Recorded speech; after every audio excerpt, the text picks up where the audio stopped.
I think we're in the Army. The thing that I loved about MASH is that it could be very funny and very serious at the same time. The year is 1983. Over 106 million Americans are glued to their television screens. Streets are empty. Bars are packed to capacity. The entire nation has come to a standstill for a TV show about a mobile army surgical hospital in Korea. And you had to have a bunch of doctors who created their own insanity so as not to go crazy themselves. But here's what nobody knew that night. The show they were watching had outlasted the actual war by 8 years. And deliver the message second, especially if you're doing a show about a real war. War and Peace by Leo Tolstoy. The boots on the lead actor's feet were 11 years old and falling apart. And one of the most heartbreaking deaths in television history? The cast found out about it minutes before cameras rolled. For 11 seasons, MASH didn't just entertain America. It deceived us, surprised us, and kept secrets that would shock even the most dedicated fans. Some of these secrets were buried in contract disputes. Others were hidden in California hills pretending to be Korean battlefields. And one secret? Well, it involved a 14-year-old kid who made more money than his Oscar-nominated father. You think you know MASH? Think again. The finale's impossible secret. Let me ask you something. Can you keep a secret when millions of dollars are on the line, when the entire entertainment industry is watching, when your co-workers of 11 years are standing right next to you, asking questions? Alan Alda could. The MASH series finale wasn't just the most watched episode in television history at the time. It was also one of the most secretive productions ever filmed. And here's the part that should seem impossible. Out of the entire cast, only one person was trusted with the complete script. That person was Alan Alda. Think about that for a moment. You're working on a show for over a decade. You've laughed together, cried together, grown old together on screen. The final episode is approaching. Where did you get those costumes? What costumes? The costumes you're wearing. These aren't costumes. We stopped shaving last month. The episode that will define your character's legacy. And they won't even tell you how your story ends. The producers wanted the finale's shocking moments and emotional goodbyes to feel authentic, so they made a calculated decision. Keep the rest of the cast completely in the dark about what was going to happen to their characters. They would receive their pages literally days or sometimes hours before filming certain scenes. Can you imagine being Loretta Swit, who played Major Margaret Hot Lips Houlihan, not knowing if your character would find happiness or heartbreak? Or Mike Farrell, playing B.J. Honeycutt, uncertain whether he'd make it home to his wife and daughter. The gamble worked. When you watch that finale, the tears are real. The shock is genuine. The goodbye feels authentic, because in many ways, the actors were experiencing it for the first time, right alongside their characters. But this wasn't the first time MASH producers played fast and loose with their cast's emotions. In fact, they pulled an even more devastating stunt in Season 3. We'll get to that in a moment. The Teenage Songwriter. Close your eyes and think about that haunting MASH theme song, that slow, eerie melody that became synonymous with one of television's greatest shows. You can probably hum it right now, can't you? Now let me tell you who wrote the lyrics. A 14-year-old boy. His name was Mike Altman. His father, Robert Altman, was directing the original MASH film, and he needed lyrics for the theme song. The requirements were specific. The song had to be called "Suicide is Painless," and it needed to sound like it was written by someone painfully young and naive, someone who didn't truly understand the weight of the words they were writing. Robert Altman tried to write the lyrics himself. He couldn't do it. They came out too sophisticated, too aware. So he handed the assignment to his teenage son, figuring a kid might capture that innocent darkness he was looking for. Mike Altman sat down and wrote the now famous words in about 5 minutes. Here's where the story gets absolutely wild. Mike made significantly more money from the royalties of that song than his father made directing the entire film. We're talking hundreds of thousands of dollars. Some reports suggest he earned over $1 million from that 5-minute writing session. Not bad for a teenager with a pen and a little free time. But those lyrics almost never made it to television. The network executives were terrified of them. Which brings us to our next revelation. The band theme song. The word suicide on primetime television in the early 1970s? Network executives were having panic attacks just thinking about it. CBS was nervous, really nervous. The theme song, "Suicide is Painless," was considered way too dark, too controversial, too risky for American living rooms. Parents were already worried about what their children were watching. The Vietnam War was raging. The country was divided. And now you want to play a song about suicide during dinner time? So they made a decision. For the entire 11-season run of MASH on television, only the instrumental version would play during the opening credits. Not once did American audiences hear those lyrics while watching the TV show at home. The full song with lyrics only appeared in the original 1970 MASH film, which had a different audience and fewer content restrictions. It's darkly ironic, isn't it? A show that pushed boundaries, that showed the brutal reality of war, that dealt with death and trauma and psychological breakdown week after week, was too afraid to let its own theme song be heard. But MASH was always walking a tightrope between what it wanted to show and what it was allowed to show. And nowhere was that more obvious than in the very first episode. The Bloodless Operating Room. In the very first episode of MASH, something is noticeably, glaringly missing in the operating room: blood.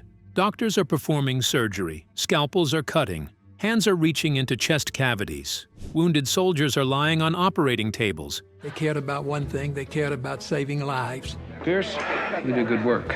Oh, yeah, another 3 or 4 wars, I'll be sensation. And there isn't a single drop of blood anywhere. CBS executives at the time were terrified of showing graphic surgery scenes on television. They'd already taken a risk with the theme song title. They'd already approved a comedy set in a war zone, which seemed disrespectful to some. They weren't about to add blood and gore into American homes during prime time. So the network insisted the pilot episode stay completely blood-free. The doctors stitched and cut, but every wound stayed squeaky clean. It wasn't until later episodes that they loosened up and let the realism set in. By the final seasons, MASH was showing surgery scenes that would have made the season 1 censors faint. The show evolved. The country evolved. What was considered too shocking in 1972 became standard operating procedure by 1983. Speaking of evolution, did you know the entire pilot script was written in just 2 days? The weekend script. When CBS ordered a pilot for MASH, the clock wasn't just ticking, it was screaming. Producer and writer Larry Gelbart sat down and cranked out the entire pilot script in just 2 days. 48 hours, 1 weekend. What's even crazier, it landed him a $25,000 paycheck. In 1972 money, that's equivalent to about $180,000 today. Not bad for a weekend's work. But here's what makes this story even more remarkable. That hastily written pilot wasn't just good. It was brilliant. It launched one of the most iconic shows in television history. It set the tone for 11 seasons and 256 episodes. It introduced characters that would become American legends. How many of us spend months, even years, laboring over creative projects that never see the light of day? And Larry Gelbart wrote a cultural phenomenon in the time it takes most people to recover from a bad cold. That pilot script had to introduce an entire ensemble cast, establish the tone of a comedy drama set in a war zone, balance humor with horror, and convince network executives that this crazy idea could actually work. And he did it all in 1 weekend. But even Gelbart's genius couldn't prepare the show for what would happen 11 seasons later, when the writers would face an impossible problem: running out of names. After running for 11 seasons, dealing with thousands of wounded soldiers passing through the 4077th, the MASH writers eventually hit a wall. They started running out of names. Think about that challenge for a moment. Every episode featured wounded soldiers. Each soldier needed a name. The writers prided themselves on treating these characters as real people, not just extras or background props. But after years of scripts, after hundreds of episodes, how many unique soldier names can you possibly invent? So what did they do? They started borrowing names from the Los Angeles Dodgers baseball roster. You'd be watching MASH, and suddenly, a wounded private with the same name as a Dodgers pitcher would appear on screen.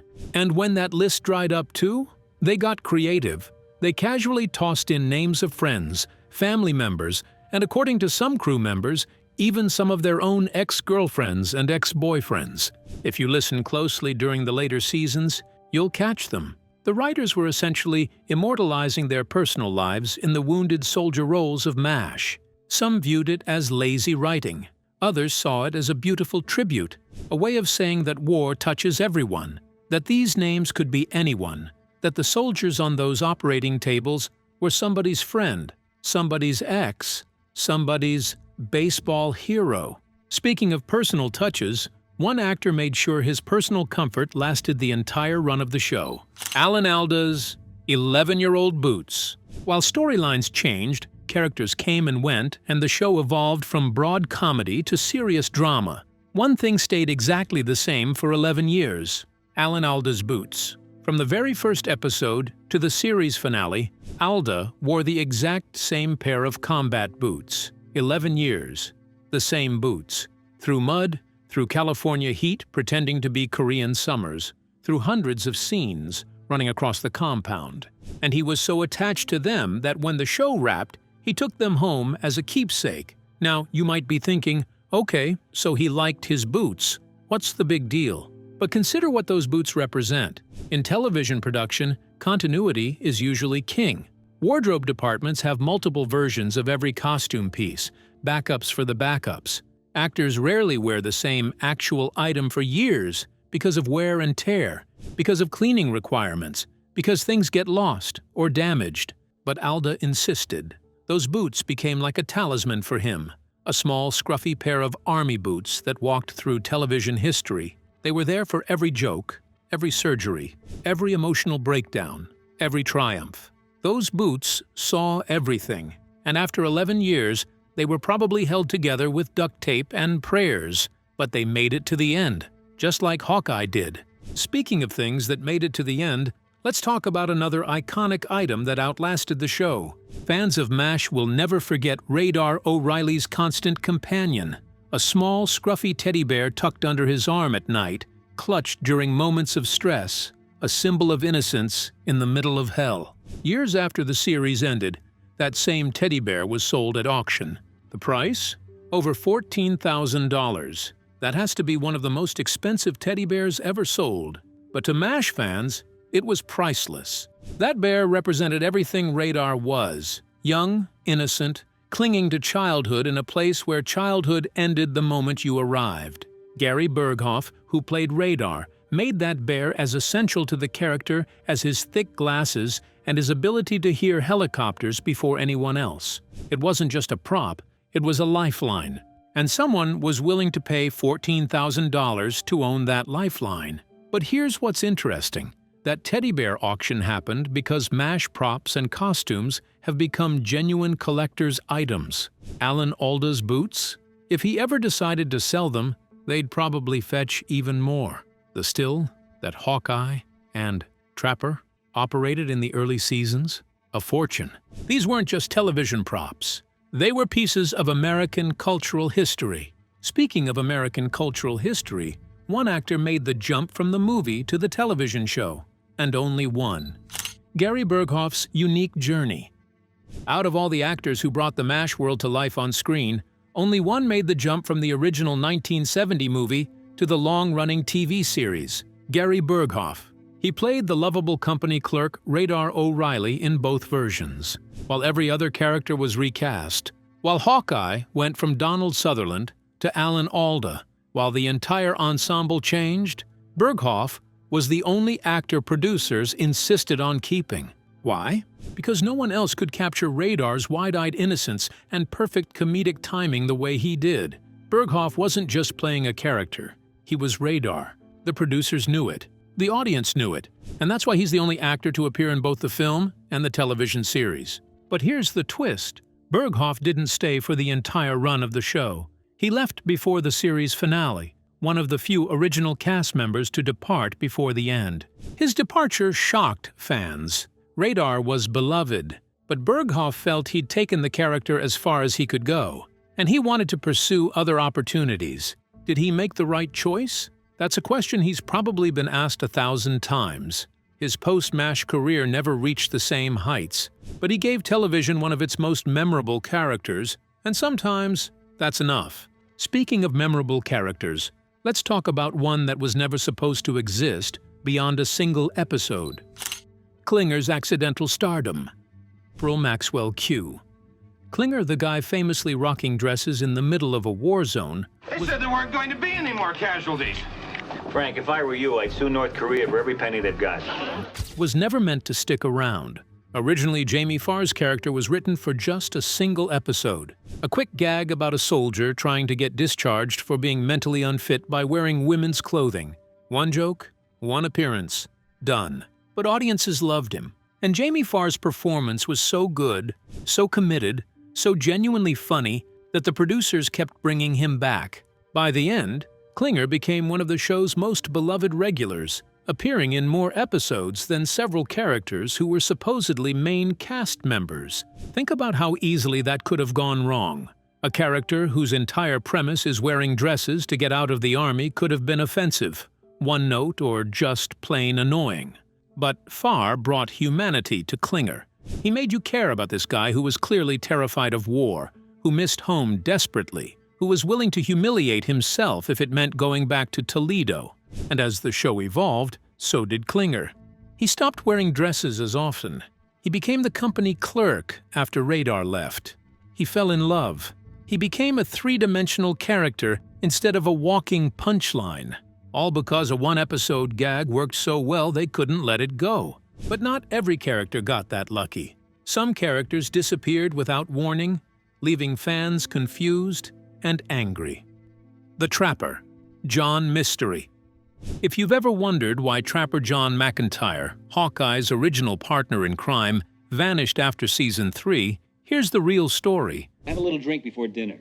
That'll help? Well, it wouldn't hurt. Hey, I love that sweater. Oh. Actor Wayne Rogers left MASH over creative differences. He felt his character wasn't getting enough development compared to Hawkeye and decided to walk away from the show. But here's the shocking part. Because he had never actually signed a binding contract with the show, Rogers was able to leave without any legal consequences. He just walked away, one of the stars of one of television's biggest shows, and he wasn't even technically under contract. His sudden departure marked one of the show's biggest cast shakeups. The producers scrambled to write his exit, to bring in a new character, to explain why Hawkeye's best friend just disappeared. And just like that, Trapper was gone. Rogers' decision haunted him for years. He left a hit show at the height of its popularity, and his subsequent career never reached the same success. He appeared in other shows, other movies, but he would forever be known as the guy who left MASH. But was he right to leave? Did the show give Hawkeye all the best material? If you go back and watch those early seasons, there's an argument to be made. Alan Alda was becoming the heart and soul of the show, and other characters were being pushed to the margins. Speaking of Alan Alda being the heart and soul of the show, did you know he appeared in every single episode? Hawkeye's perfect attendance. If only he knew I sleep every night with a shaving brush under my pillow. Out of all the doctors, nurses, and soldiers that came and went through the 4,077th over 11 seasons, only one character appeared in every single episode of MASH. Hawkeye Pierce, played by Alan Alda, every single episode. 256 episodes, not one absence, not 1 week off. For 11 years, if you watched MASH, you saw Hawkeye. He's the heart and soul of the series, delivering quick one-liners in early episodes, evolving into the emotional center as the show matured, giving unforgettable performances from start to finish. No other character made it through all 256 episodes. Not even the actors who stayed with the show from beginning to end appeared in every episode. But Hawkeye did. And that's exhausting to think about. Alan Alda not only starred in every episode, but he also wrote and directed dozens of them. He was involved in story development. He was fighting with network censors. He was the public face of the show. For 11 years, MASH wasn't just his job. It was his life. And the physical toll alone must have been incredible. Those 11-year-old boots we mentioned earlier, They were probably the least worn-out thing about him by the series finale, but Aldo wasn't the only one who stuck it out from beginning to end. The Core Four. While MASH saw a lot of cast changes over its 11 seasons, only a handful of original actors stayed for the entire ride. Loretta Swit was one of them. From the very first episode to the legendary finale, she played Major Margaret Hot Lips Houlihan, evolving from a strict by-the-book nurse to a complex, respected leader. And she was one of just 4 actors who lasted from start to finish. The others, Alan Alda as Hawkeye, William Christopher's father Mulcahy, and Jamie Farr as Klinger. Though technically, Farr wasn't in the first episode since he was supposed to be a one-off character. But Swit's journey with the character is particularly interesting. In the early seasons, Hot Lips was almost a villain, a strict disciplinarian having an affair with Frank Burns, existing primarily as the butt of jokes. You look for a broken-down, dirty old man and follow him. Yes, sir. They'll take me to Colonel Blake? That is Colonel Blake. Thank you, sir. As the show evolved, so did she. The writers gave her depth, dignity, and one of television's most compelling character arcs. By the final seasons, Major Houlihan was one of the most respected characters on the show. Swit fought for that evolution. She pushed the writers to give her more. She refused to let Hot Lips remain a one-dimensional character. And speaking of real-life inspiration, Hot Lips wasn't entirely fictional. The real Hot Lips. Major Margaret Hot Lips. Oh, pardon me. I thought I heard somebody yell for help. Carry on. Houlihan wasn't just a made-up character for television. She was actually inspired by a real-life U.S. Army nurse. In Richard Hooker's original MASH novel, and later in the movie, the character was loosely based on real nurses the author encountered during his time in a Korean War field hospital. Hooker's real name was Richard Hornberger, and he was a surgeon in a MASH unit during the war. The nurses he worked with were tough, professional, and dealing with impossible circumstances. Some were strict, some were beloved, some were both. Loretta Swit brought her to life on screen, making Houlihan one of the most iconic female characters on television. But she was always based on real women who served in real wars, dealing with real trauma. And that's something MASH did better than almost any show before or since. It took real experiences, real people, real horrors, and translated them into something audiences could process and understand, even if it meant filming in California and pretending it was Korea. The California-Korean War. Even though MASH was set in the middle of war-torn Korea, the entire show was actually filmed in California. Most of the outdoor scenes were shot at Malibu Creek State Park, just outside Los Angeles. The hills, the terrain, the Korean landscape you see in every episode, all California. In fact, if you visit the park today, you can still find a few rusted set pieces and a sign marking where the 4077th once stood. It's become a tourist destination for MASH fans. The magic of Hollywood, turning sunny California hills into the battlefields of Korea. But here's what's interesting. After 11 years of filming in the same location, the production crew knew every inch of that land. They knew which angles to shoot to avoid showing modern buildings. They knew which times of day gave them the right light. They knew exactly where to place the tents to make everything look authentic. And California weather was much more predictable than filming on location in Korea would have been. No international travel, no language barriers, no logistical nightmares. It was practical, it was efficient, and it worked. But not everything about MASH's production was efficient. In fact, one of the show's most shocking moments came from a decision that was deliberately inefficient, deliberately cruel to the cast.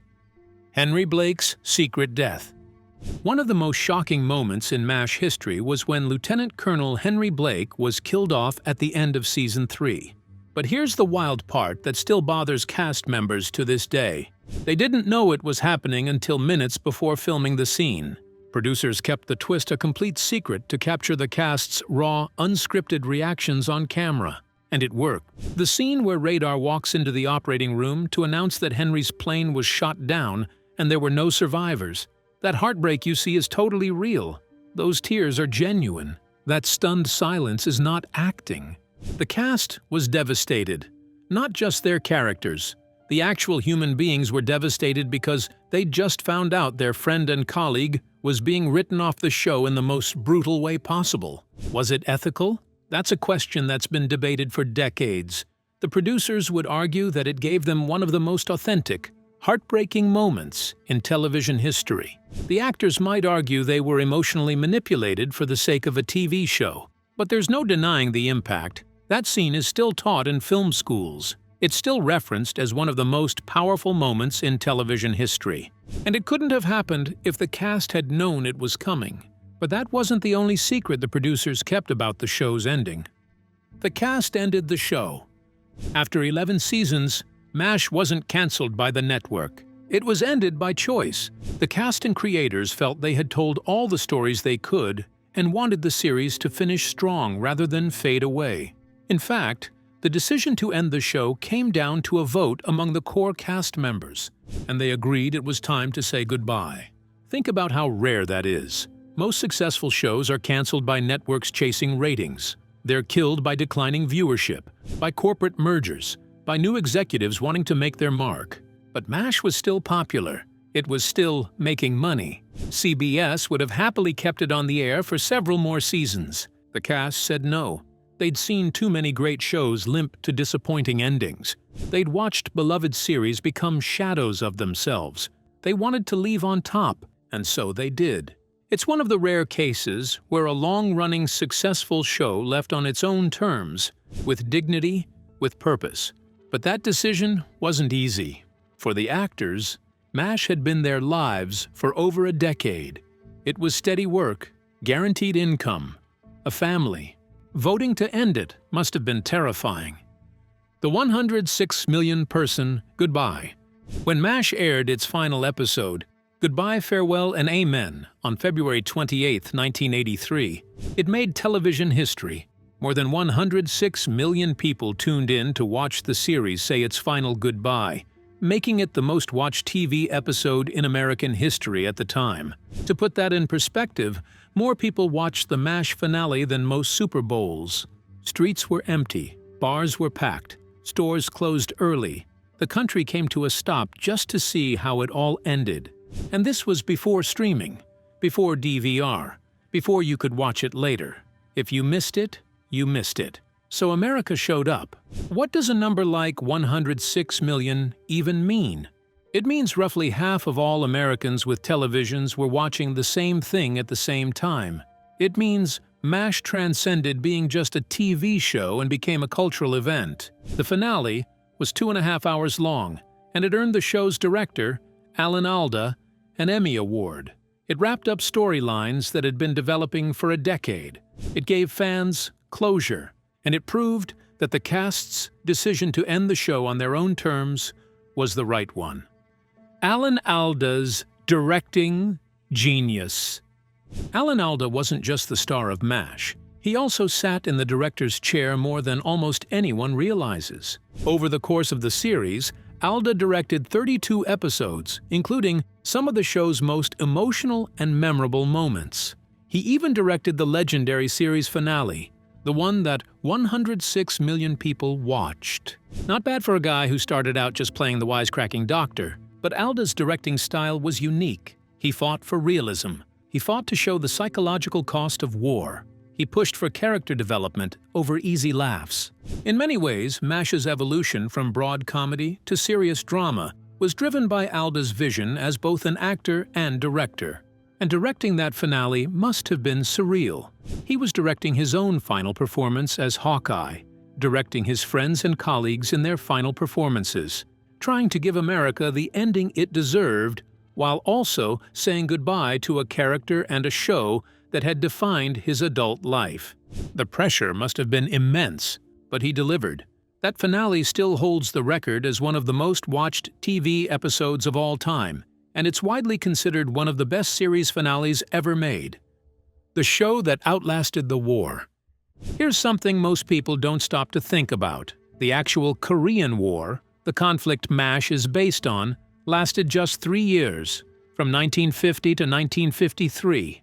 Meanwhile, the show itself aired for 11 seasons, stretching across more than a decade on television. That means the characters of the 4077th spent nearly 4 times longer dealing with wounded soldiers, surgeries, and camp pranks on screen than real soldiers did in the actual war. It's one of those strange quirks of television history, where a story meant to capture the brutality of a brief war lasted far, far longer than the war itself. And what does that say about us? About America? About how we process trauma? The Korean War has often been called the Forgotten War, overshadowed by World War II before it and Vietnam after it. But MASH kept it alive in American consciousness for over a decade. Millions of people who knew nothing about the actual Korean War knew everything about the 4077th. The fictional war became more real to them than the actual war ever was. And maybe that's the ultimate legacy of MASH. It took a forgotten conflict and made it unforgettable. Outro, from a 14-year-old song lyrics that network executives tried to ban, to 11-year-old boots held together by stubbornness, to a cast that had the courage to end their show while it was still on top, MASH was never just a television series. It was a cultural phenomenon that revealed truths about war, trauma, humanity, and friendship that America desperately needed to hear. The secrets we've uncovered today, the 20 facts that most fans never knew, they don't diminish the show. They enhance it. They show that behind every great television series is a group of dedicated, imperfect, sometimes manipulative, always passionate people trying to create something meaningful. And MASH succeeded. So which of these 20 facts surprised you the most? Was it the teddy bear that sold for $14,000? The cast that didn't know about Henry Blake's death? The teenage songwriter who made more money than his Oscar-nominated father? Drop a comment below. Share your favorite MASH memory. Tell us what this show meant to you. Because even though the 4077th closed its doors in 1983, even though the real Korean War ended in 1953, MASH continues to matter. And that might be the most important fact of all.